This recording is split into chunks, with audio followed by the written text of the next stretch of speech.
Om Swastiastu. Wassalamualaikum warahmatullahi wabarakatuh. Salam sejahtera bagi kita semua. Salam menama budaya dan salam harmoni. Baik, di sini saya akan mempresentasikan sastra zaman peralihan Hindu-Islam. Nah, sebelum lanjut, izinkan saya untuk memperkenalkan diri. Perkenalkan, nama saya Idewo Ketut Bayu Santiasa dengan NIM 22120111017, Program Studi Pendidikan Bahasa dan Sastra Indonesia, kelas 3B. Nah, mari pertama-tama kita bahas dulu sastra zaman peralihan Hindu-Islam. Nah, sastra zaman peralihan muncul dari perpaduan sastra berunsur Hindu dan pengaruh Islam. Ciri-cirinya melibatkan pergeseran dalam penghormatan terhadap Tuhan. Dengan dewata mulia, raya digantikan oleh Haja Syahalan. Plotnya sering melibatkan dewa-dewi atau bidadari yang turun menjadi raja atau anak raja. Seringkali lahir dengan gejala ulam yang luar biasa. Meskipun negeri mereka awalnya makmur, pembuangan terkadang tak terhindarkan, baik karena keputusan ahli nujum atau tindakan saudara yang curang. Nah, dalam kisah-kisah seperti Hikayat Indraputra dan Hikayat Yakobat sering mengalami pengembaraan atau pembuangan. Sering kali untuk mencari suatu seperti putri dalam mimpi, buluh perindu, atau obat penyembuh. Nah, seiring berjalannya waktu, unsur Islam semakin mendominasi dengan motif-motif Hindu tetap ada, tetapi telah disesuaikan dengan elemen-elemen Islam. Beberapa hikayat seperti Hikayat Syahi Murdan dan Hikayat Ismayatim menggambarkan perbincangan tentang agama Islam, termasuk perbedaan antara sembahyang dan salat, serta konsep-konsep seperti syariat, tarikat, hakikat, dan marfiat.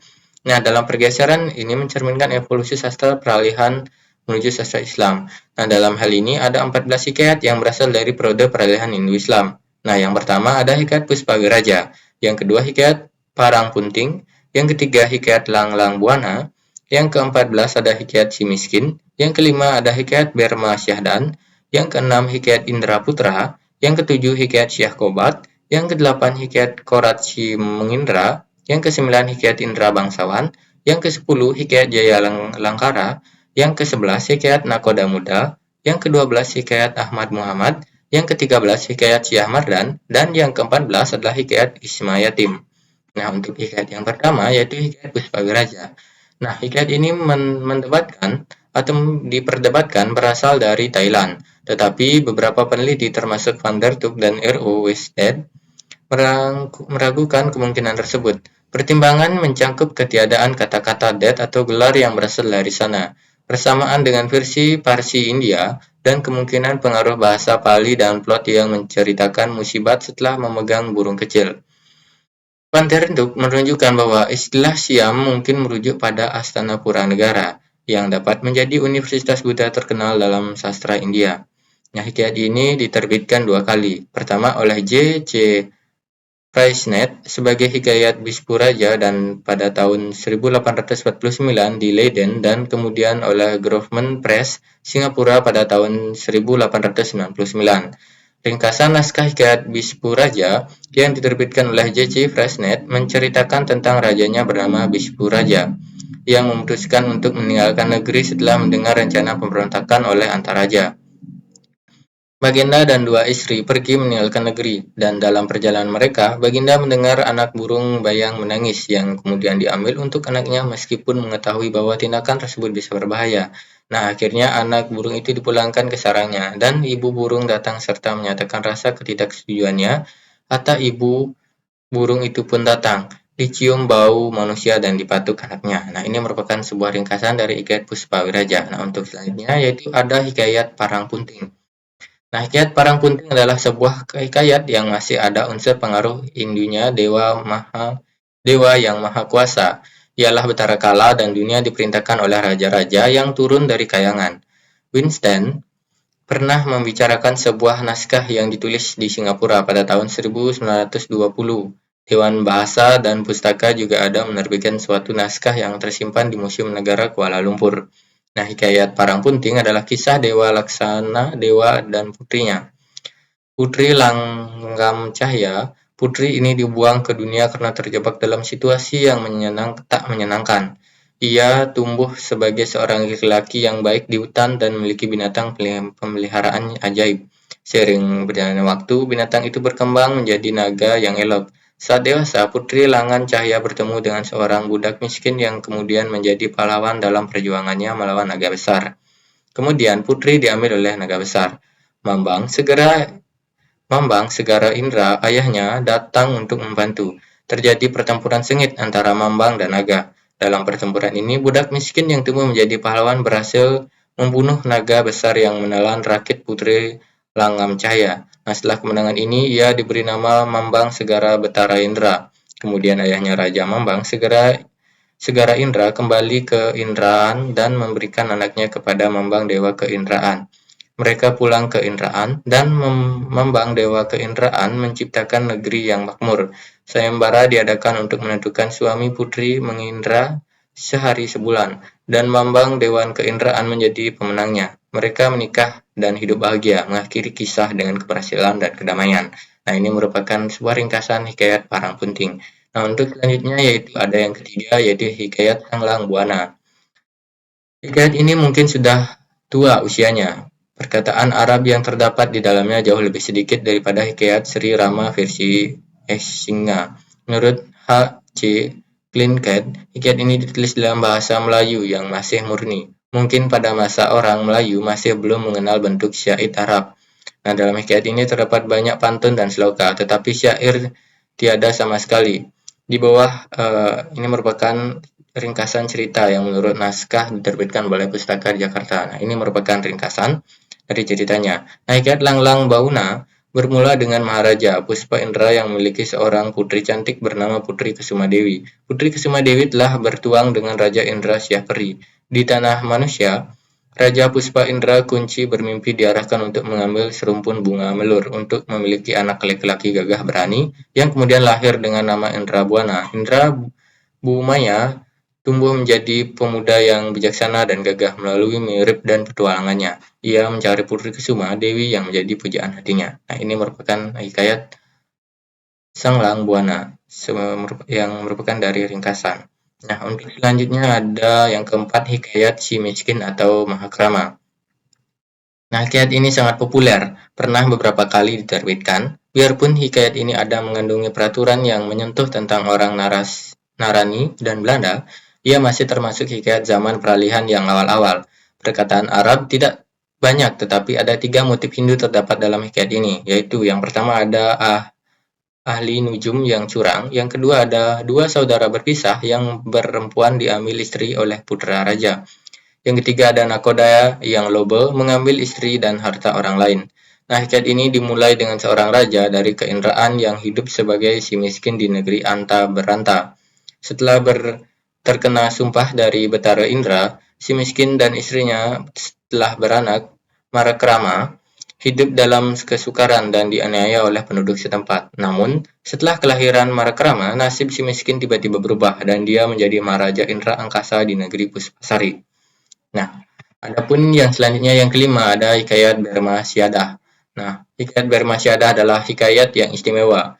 Istimewa karena ia ada menyebut nama pengarang. Sastra lama biasanya tidak berisi nama pengarang ataupun nama. Salah satu naskah Jakarta koleksi CSD.11 menyebutkan seorang yang bernama Syekh Abdul Bakar Ibnu Omar sebagai pengarangnya. Diceritakan juga bahwa pengarang ini berumur 128 tahun dan sudah hidup sejak zaman Nuh. Nah, naskah ini bertarik 28 HB April 1858. Naskah Leiden memberi nama pengarang sebagai Syekh Ibnu Bakar. Nah, naskah Jakarta Bedgen 216 yang berasal dari Dat Bengkulu juga menyebut Syekh Ibnu Bakar sebagai pengarang. Winstead berpendapat hikayat ini berasal dari abad ke-15 pada masa pemerintahan Melaka. Nah, adapun bagian keduanya ya. Nah, bagian keduanya hikayat Berma Syadah setelah belajar hikmah dari seorang peri. Nah, berperangnya dengan Nila Pertiwi Ranggasomada, perang berakhir tanpa kalah menang, dan Berma Syadan berdamai dengan raja tersebut. Sebagai hadiah, ia memperoleh 1040 orang raja dan menjadi suami putri Komala Dewi Ratna Jamjam. Kemudian bernama Syahdam menculik putri Indra Komala, memicu peperangan dengan Raja Daharsyah. Setelah menang, Daharsyah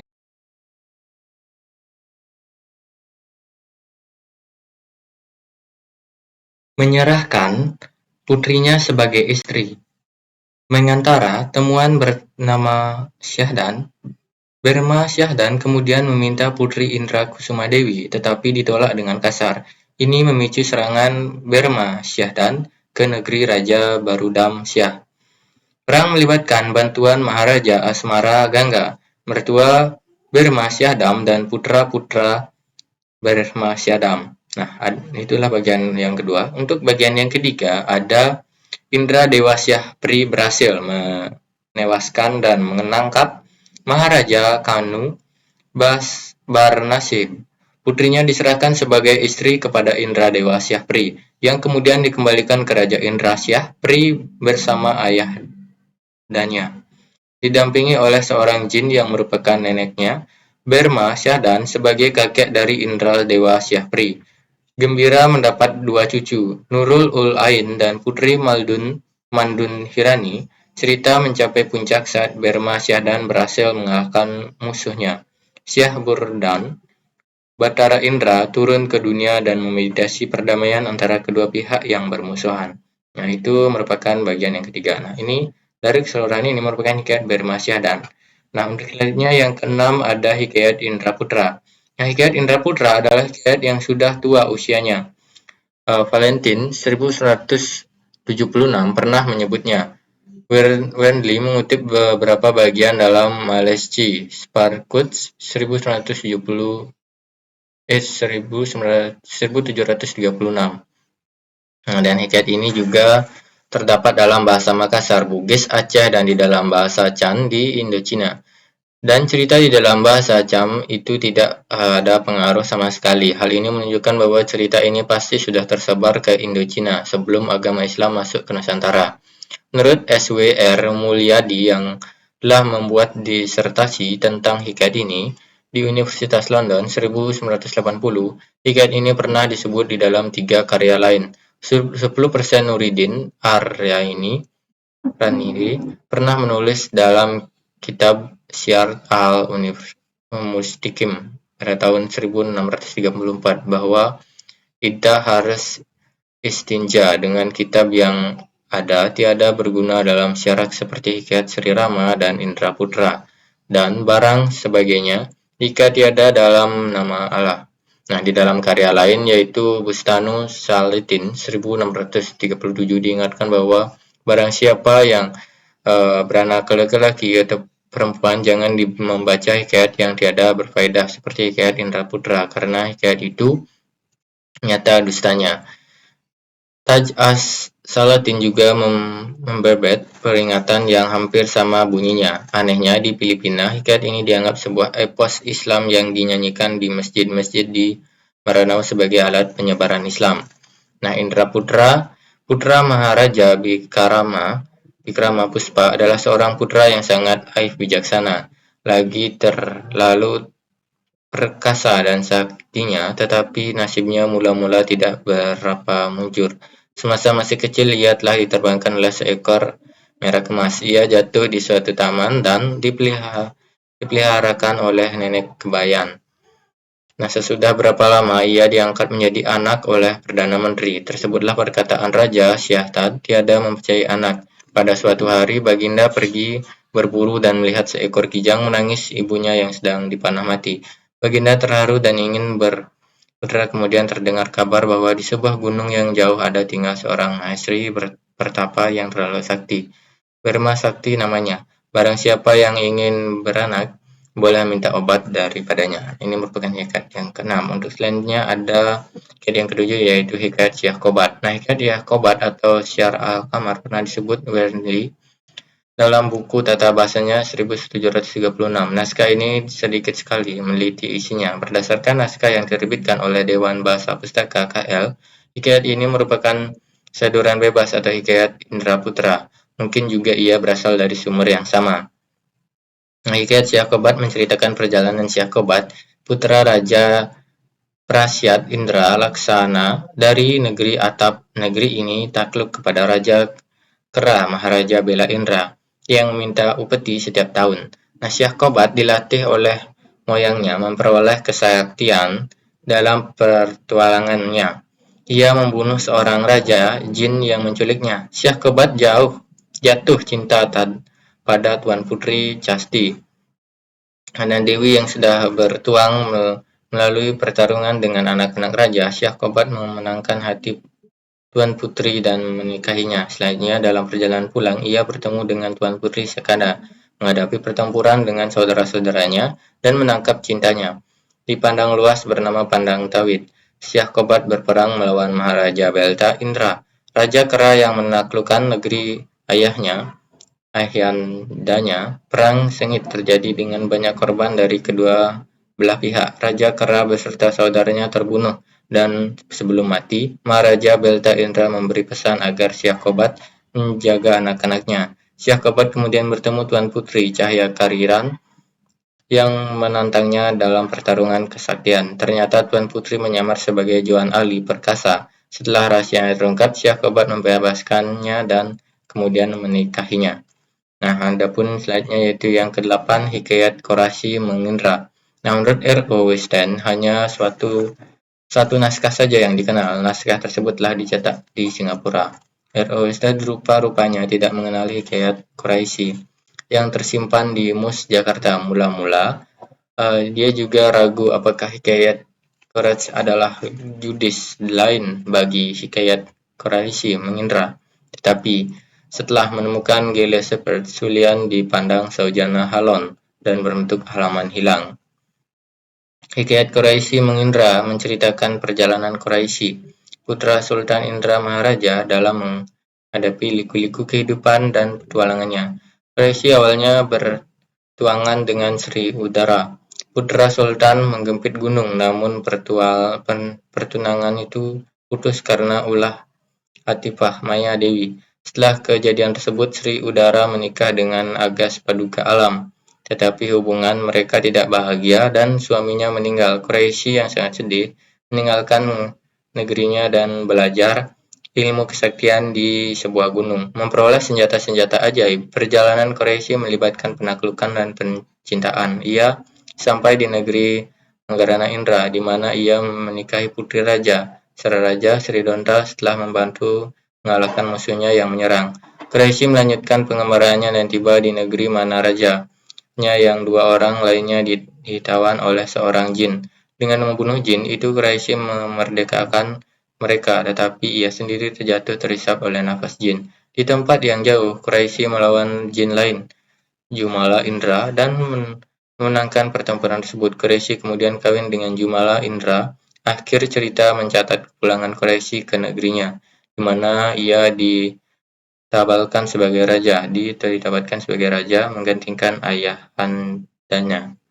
Nah, untuk selanjutnya yang ke-9 ada Hikayat Indra Bangsawan.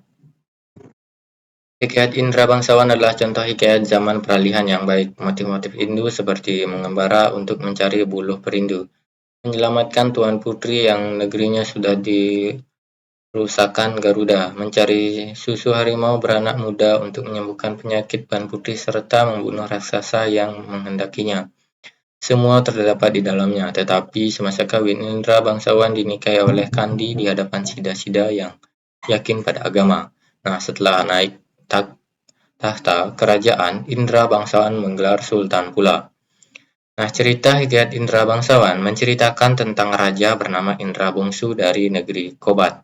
Nah, Syahrial yang setelah berdoa dan memberi sedekah mendapatkan dua putra, Syah Peri dan Indra Bangsawan. Mereka tumbuh menjadi pemuda yang tangguh setelah belajar ilmu agama dan senjata. Kemudian, berubah mimpi mendorong mereka mencari buluh perindu untuk menentukan siapa yang layak menjadi raja. Dalam perjalanan mencari sebuah buluh perindu, Syah Peri dan Indra Bangsawan terpisah. Syah Peri menyelamatkan Tuan Putri dari serangan Garuda dan menikahinya. Sementara itu, Indra Bangsawan pergi ke negeri Antah Berantah untuk membantu Raja Kabir melawan Bu Raksa. Nah, di sana ia menemukan Putri Kemala Sari dan menyelamatkannya. Nah, ini merupakan hikayat yang ke-9, yaitu Hikayat Indra Bangsawan. Untuk selanjutnya ada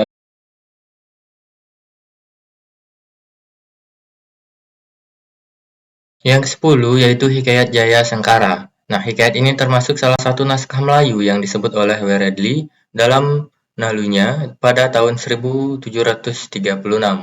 Naskah hikayat ini tidak banyak, kecuali hikayat Makdam dan Makdin soal London, yang merupakan suatu versi dari hikayat dan satu fragmennya yang tersimpan Jakarta, Bat Gen 53. Yang terkenal ialah naskah yang tersimpan di Perpustakaan Kebangsaan Singapura. Naskah Singapura ini disalin pada 15 HB. Nah, Raibul Awal H 1237 atau 1863, pemiliknya ialah seorang yang bernama Muhadin dari Kampung Melaka. Winston pernah membuat ringkasan hikayat ini. Sultan Rumeya juga terdapat di Perpustakaan Ras London. Hikayat Jaya Alengkara bermula dengan cerita tentang Raja Saiful Muluk dari Ajam Saukat yang memiliki dua istri, Putri Sukanda Run dan Putri Sukanda Bayang-Bayang. Putri Sukanda Bayang-Bayang melahirkan anak kembar, Makdam dan Makdim. Sementara Putri Sukamdarun merasa tidak beruntung karena belum memiliki anak. Melalui doa, Putri Sukandarun akhirnya dikaruniai seorang putra tampan, Jaya Langkara. Negeri menjadi makmur selama pemerintahan Jaya Langkara, tetapi saudara-saudaranya, Makdam dan Makdim, iri akan nasibnya. Mereka berdusta kepada raja bahwa Jaya Langkara akan membawa malapetaka dan akhirnya raja membuang Jaya Langkara dari negeri. Jaya Langkara dan bundanya hidup dalam gua dengan berbagai makhluk seperti harimau, raksasa, ular, dan kala. Nah, itu merupakan hikayat Jaya Sengkara secara ringkas yang dapat disampaikan. Nah, untuk selanjutnya, yaitu yang 11, hikayat Nahkoda Muda. Nah, hikayat Nahkoda Muda yang dikenal dengan nama hikayat Siti Sara atau hikayat Raja Anjawai adalah sebuah hikayat yang sangat menarik bagi orang Eropa, karena plotnya yang pernah dipakal Sansevere dan dramanya yang berjudul All Well Dead and Well Plot. Skipper yang dipinjam dari Bassusio. Ini mungkin sekali berasal dari Dark India. Pada abad ke-11, cerita ini didapati dalam kata Sarati Segara. Nah, hikayat Nakoda Muda bermula dengan Raja Gazawi yang memimpinkan seorang perempuan cantik dari Siti Sora. Dua putra Maharaja, Hausan Mandari dan Hausen Mandi, dikirim menjadi Siti Sara. Mereka bertemu Siti Sara yang menyamar sebagai nakoda muda, dan berbagai petualangan terjadi, termasuk taruhan catur dengan Raja Gazawi. Siti Sara berhasil menangkan taruhan dan membawa kebahagiaan pada negeri Gazawi, namun Raja Gazawi pergi berburu dan meninggalkan Siti Sara. Untuk memenuhi syarat agar suaminya kembali, Siti Sara menyamar sebagai nakoda dan bermain catur dengan Raja Gazawi, menggunakan sundiknya sebagai taruhan. Nah, itu yang ke-11. Dan ada yang ke-12, yaitu Hikayat Ahmad Muhammad. Nah, Hikayat Ahmad Muhammad yang juga berjudul Hikayat Serangga Banyu atau Hikayat Sukarana dan Sukarau.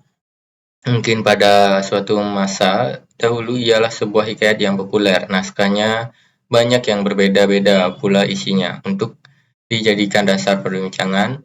Nah, dalam hikayat ini Soekama dan Soekarno yang diterbitkan oleh A.F. Pondewal. Nah, hikayat Ahmad Van Muhammad menceritakan kisah Ratna Kasihan yang memiliki dua anak. Ahmad dan Muhammad tumbuh menjadi anak yang baik dan berbakat. Ketika burung kesayangannya mereka dinamakan oleh anak Balperi, Serangga Bayu. Kisah petualang dimulai. Serangga Bayu memiliki keahlian khusus, termasuk panah yang dapat mengeluarkan lebah dan dabuan. Sementara itu, Ratna Kasihan memiliki dua putri yang dinikahi oleh Ahmad dan Muhammad. Nah, dalam kisah ini, serangkaian peristiwa terjadi, termasuk pencurian kulit terbang yang menyebabkan kepergian Serangga Bayu. Setelah berjumlah petualangan dan ujian, Ahmad dan Muhammad menikahi putri dan tuan putri, Siti Baghdad dan Siti Sadat. Serangga Bayu juga berperan dalam kisah ini dengan keahlian yang luar biasa. Nah, ini merupakan ringkasan dari hikayat Ahmad Muhammad. Nah, untuk selanjutnya yang ke-13 yaitu ada hikayat Syah Mardan. Hikayat Syah Mardan juga dikenal dengan nama hikayat Indrajaya dan hikayat Bagendra Mandarajaya. Adalah sebuah hikayat yang populer dan pernah diterjemahkan ke dalam berbagai bahasa Nusantara, misalnya Jawa, Makassar, Bugis, dan Sasak. Pada tahun 1736, Wernley sudah menulis bahwa hikayat ini adalah suatu cerita khayalan yang disusun untuk hiburan kanak-kanak supaya mereka gemar membaca. Mungkin karena mendapat ilham dari kata-kata Wernley, Hollander 1845 memasukkan petikan yang panjang sekali dari hikayat ke dalam bunga rampai yang disusunnya.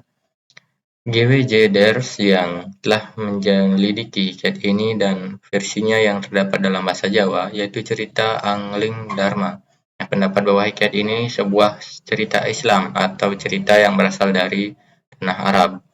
Nah, hikayat Syahmardan juga dikenal sebagai hikayat Indrajaya dan hikayat Bagen dan Raja. Adalah sebuah kisah penuh petualangan yang melibatkan Syahmardan, putra Raja Bagenma dan Rajaya. Kisah ini mencangkup perjalanan hidupnya mulai dari pembelajaran ilmu hikmat dari seseorang Brahman, pertemuan dengan Putri Kemala Ratnadewi yang ditawan oleh seorang raksasa, hingga pernikahannya dengan Putri Chandrasari. Melalui serangkaian peristiwa dan petualangan, Syahmardan menghadapi ujian dan mengembangkan kebijaksanaannya.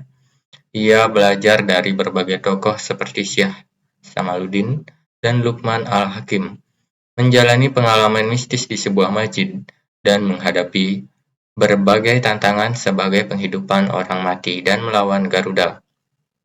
Kisah ini juga mencakup episode di mana Syahmardan, yang kini disebut sebagai Indrajaya, dihadapkan pada masalah dengan seorang Brahman yang mencoba menggantikan identitasnya. Dengan kebijaksanaannya, Indrajaya berhasil dan membuktikan keberhasilannya. Nah, dalam hikayat ini, tentunya dalam hikayat Syahmardan, itu merupakan sebuah ringkasan dari hikayat ini. Nah, adapun yang selanjutnya adalah yang ke-14, hikayat Isma Yatim.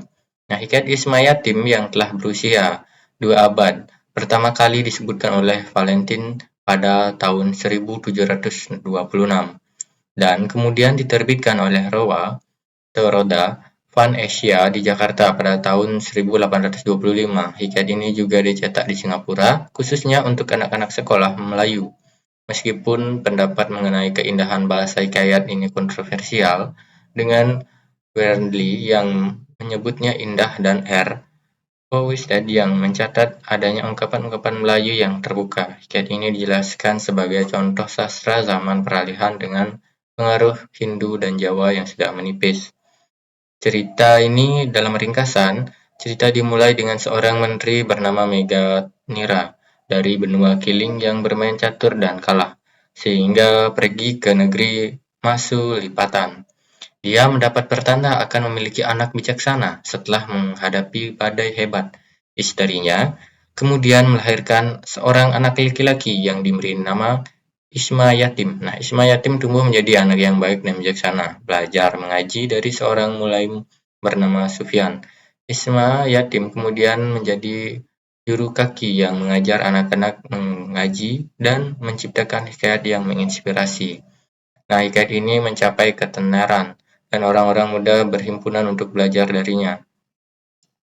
Nah, membawa keberkahan bagi Isma Yatim dan keluarganya, Atta Isma Yatim pun mengarang suatu hikayat yang memberikan suatu nasihat kepada segala raja-raja. Nah, Baginda sangat sukacita mendengar hikayat-hikayat itu dan menganugerahi Isma Yatim persalinan dan pakaian yang indah. Isma Yatim juga diminta untuk duduk di bawah perintah Duli Bagirida. Nah, maka dikarangnya berbagai hikayat yang indah-indah, maka bertambahlah karunia Baginda dan sehingga dia diangkat untuk mengembara permadai istana yang keemasan.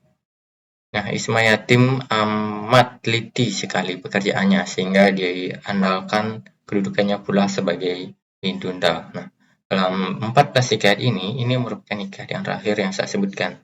Nah, dengan berakhirnya ini, presentasi pada hari ini, maka saya tutup dengan Ramo Santi. Om Santi Santi Santi Om. Nah, sekian dari saya dan terima kasih.